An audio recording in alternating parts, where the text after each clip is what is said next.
पख्तूनों 90 seconds के साथ मैं हूं हुमैरा और आज की अहम खबरें। बैनुल अक़वामी एटमी तवानाई एजेंसी IAEA ने पाकिस्तान की तमाम एटमी साइट्स को महफूज करार देते हुए भारतीय झूठ को बेनकाब कर दिया। पाकिस्तानी फौज के हाथों दरगत बनने के बाद भारत ने झूठा प्रोपेगेंडा शुरू किया था।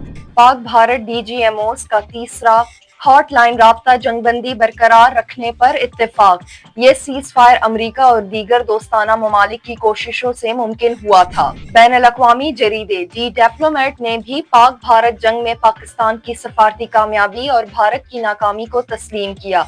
पाकिस्तान की मौसर जवाबी कार्रवाई ने साबित कर दिया कि हर वो सतह पर अपनी खुद मुख्तारी के दिफा के लिए तैयार है। कौमी असम्बली इजलास में हुकूमत की जानिब से इनकम टैक्स तरमीमी बिल 2024 मंजूर कराने की पूरी कोशिश की गई, लेकिन क्वारम पूरा ना होने पर इनकम टैक्स तरमीमी बिल 2024 मंजूर ना हो सका। वजीर आला खैबर पख्तूनख्वा अली अमीन गंडापुर की सदारत में सूबाई काबीना का 32वां इजलास आज मुनक्किद हुआ, जिसमें इन्होंने कहा कि कोहिस्तान में सामने आने वाली मुबैना माली बेज़ाब्तगी के खिलाफ नैब की कार्रवाई का खैर मकदम करते हुए उन्होंने कहा कि सूबाई हुकूमत इस सिलसिले में नैब को तहकीकात के लिए जो भी डॉक्यूमेंट दरकार होंगे तरजीही बुनियादों पर फराहम करेगी।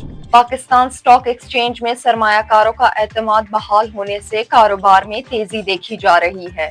मार्केट के मॉर्निंग सेशन के दौरान ही एतमाद की फिजा कायम हुई, जिसे मस्बत पेशरफ्त समझा जा रहा है। अब तक के लिए इतना ही। मजीद अपडेट्स के लिए सुनो पख्तूनख्वा के साथ रहिए।